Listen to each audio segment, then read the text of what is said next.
बेगूसराय मटिहानी में एक और शख्स की चुनाव लड़ने की दावा और घोषणा जो है सामने आ गई है, जहां पर बेगूसराय मटिहानी से यहां पर विंग कमांडर रंजीत कुमार की जो है यहां समर्थकों ने नारे लगा दिए कि मटिहानी से जो है विंग कमांडर रंजीत कुमार को जो है इस बार 2025 के विधानसभा चुनाव में जो है लड़ाया जाएगा। और आपको बताते चले कि पूर्व सैनिक मिलन समारोह जो है यहाँ पर रखा गया था, जहाँ पर सम्मान समारोह भी रखा गया था, जहाँ पर विंग कमांडर को जो है सम्मानित किया गया। और जितने भी पूर्व सैनिक जो कि पूरे बेगूसराय के हैं उनका एक संगठन चलता है, जहाँ पर आज सम्मान समारोह और सम्मेलन रखा गया था। तभी कुछ लोगों ने यहाँ पर नारा लगा दिया और विंग कमांडर को जो है अपना उम्मीदवार जो है 2025 के मटिहानी का जो है घोषित कर दिया गया। हालांकि चुनाव तो अभी काफ़ी समय है, लेकिन किस पार्टी और किस विचारधारा से विंग कमांडर रंजीत कुमार जी लड़ेंगे, चलिए सीधा जानते हैं। जाने से पहले आप देख रहे हैं फॉब न्यूज़।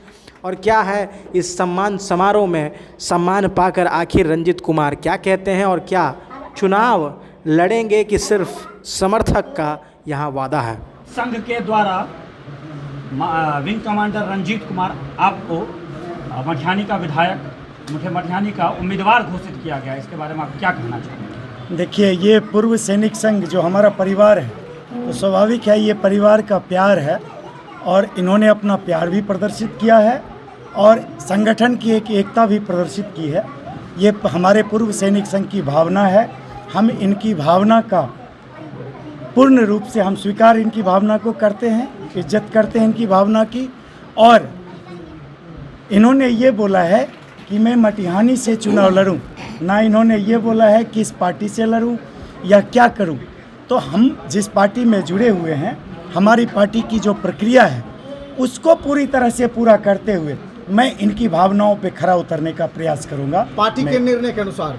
जी, पार्टी के निर्णय के अनुसार मैं अपने परिवार के निर्णय को तवज्जो दूंगा। लेकिन प्राथमिकता क्या होगी यदि पार्टी आपको प्रत्याशी बनाती है? तो पार्टी जब हमें ये प्रत्याशी बनाती है मटिहानी के लिए, तो चूंकि मैं पार्टी का नाम नहीं बोल रहा हूँ, लेकिन मैं ये बोल सकता हूँ हम लोग सही सोच, सामूहिक प्रयास के साथ बेगूसराय और मटिहानी के विकास में अपना तन मन धन समर्पित कर देंगे। मटिहानी के लिए जो मुद्दे काफ़ी दिनों से पड़े हुए हैं, उन मुद्दों को जो ठंडे बस्ते में थे, मैं किसी भी मुद्दे को हल्के में नहीं लूँगा। मैं मटिहानी को ऐसा बना दूँगा जो बेगूसराय का सबसे वो महत्वपूर्ण जगह होगा। और ये मैं वायदा करता हूँ, जो मुद्दे रूटीन मुद्दे हैं वो तो पूरे होंगे ही होंगे, बिना किसी मोर्चा और बिना किसी मांग के। लेकिन कुछ हमारे सपने हैं, जिस सपने में मैं मटिहानी को बेगूसराय का सबसे बड़ा पर्यटन क्षेत्र बनाने का प्रयास करूंगा। और 31 दिसंबर को जब नए साल की पिकनिक के लिए लोग जगह ढूंढेंगे, तो सारे के सारे लोग मटिहानी क्षेत्र में सिमरिया से लेकर महेंद्रपुर के घाट पर आपको पिकनिक मनाते हुए मिलेंगे, ये मैं वचन दे रहा हूँ। वो तो आखिर आप पर विश्वास कैसे करेंगे? बाढ़ में एक बार भी विंग कमांडर रंजीत नहीं दिखे उस क्षेत्र। बाढ़ में मैं अनेकों जगह पर जाता रहा हूँ और बाढ़ में मैं मटिहानी क्षेत्र के लोगों के साथ अपनी भावनाओं से भी जुड़ा हुआ हूँ और उनके साथ मैं पूर्ण रूप से मदद के रूप में भी जुड़ा हूँ, जिसको मैं मीडिया के माध्यम से या स्वयं के मेरे फेसबुक मीडिया के माध्यम से मैंने कभी दिखाने का प्रयास नहीं किया। क्यों? इसकी वजह है, क्या दे सकता हूँ मैं मटिहानी को? अभी क्या औकात है मेरी, क्या हैसियत है मेरी, क्या मुझे कोई मैंडेट है, क्या मैं सरकारी तौर पे कुछ कर सकता हूँ? तो निजी तौर पे मेरे जैसा एक व्यक्ति जो जीवन भर ईमानदारी से देश की सेवा में रहा, वो व्यक्ति अपने स्वयं के खर्चे पर क्या कर सकता है? कुछ नहीं कर सकता है। लेकिन सरकार को ये काम करना चाहिए, और वो अगर मुझे मैंडेट मिल गया तो किसी को पूछने की जरूरत नहीं पड़ेगी, इतना मैं वायदा कर सकता हूँ। आपने मटिहानी ही क्यों चुना? मटिहानी मैंने इसलिए चुना है कि मेरे ऊपर मटिहानी का कर्ज है। मैं मटिहानी का बेटा हूँ, सबौरा मेरा घर है, सोनापुर मेरा ननिहाल है। वैसे तो मैं पूरे देश का हूँ, कहने के लिए तो मैं कहीं पे जाकर के अपनी सेवा दे सकता हूँ। तो लोग कभी कभी पूछते थे रिटायरमेंट के बाद आप बेगूसराय में क्यों रहने आए, तो बेगूसराय के लिए मेरा कर्ज है, वैसे ही मटिहानी के लिए मेरा कर्ज है, भावना है, इसलिए मैंने मटिहानी को चुना। पिछले चुनाव में भी उठ रहा है कि आखिरकार दशकों से जो मटिहानी की जनता खुद को ठगी महसूस करती है, आप पर विश्वास कैसे करें कि आप विकास करेंगे? देखिए, ये जो बातें आप पूछ रहे हैं सर, ये निराशा का माहौल है। जनता इतनी निराश हो गई है, इतनी ठगी हुई महसूस कर रही है कि जिस भी धारा को उन्होंने अभी तक चुना उसके बाद वे ठगे हुए महसूस करते रहे।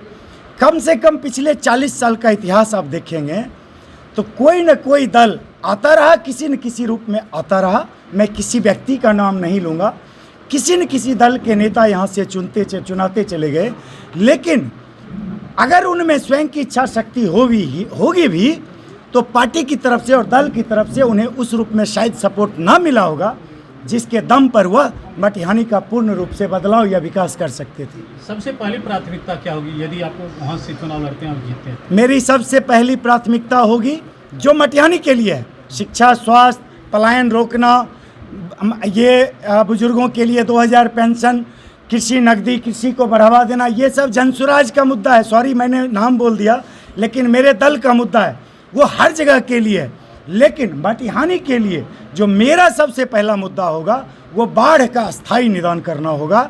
जब तक बाढ़ का अस्थायी समाधान नहीं होता है, जब तक ये नहीं होगा तो प्रत्येक साल हजारों करोड़ रुपया ऐसे पानी में बहता रहेगा और चाहे अमीर हो या गरीब हो, सभी जनता ऐसे ही त्रस्त होते रहेंगे। ये तो शब्द वर्तमान विधायक भी कह के चुनाव लड़े और जीते और लगातार वही परिस्थिति है।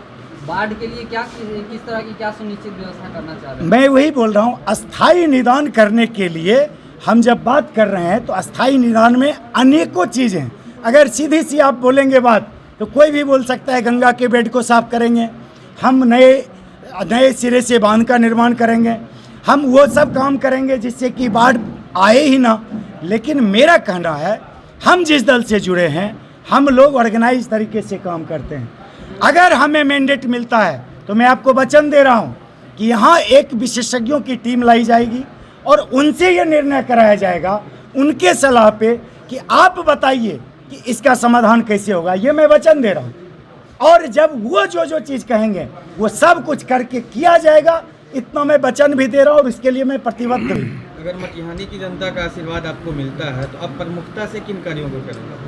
प्रमुखता से ही मैं बता रहा हूं कि जो हमारी दल का जो मुद्दा है उसको तो हम प्रमुखता से करेंगे ही। मटिहानी के लिए सबसे 2 मुद्दा सबसे प्रमुख है। पहला, बाढ़ का अस्थायी निदान, और जब तक अस्थायी निदान नहीं हो जाता है तब तक बाढ़ की विभीषिका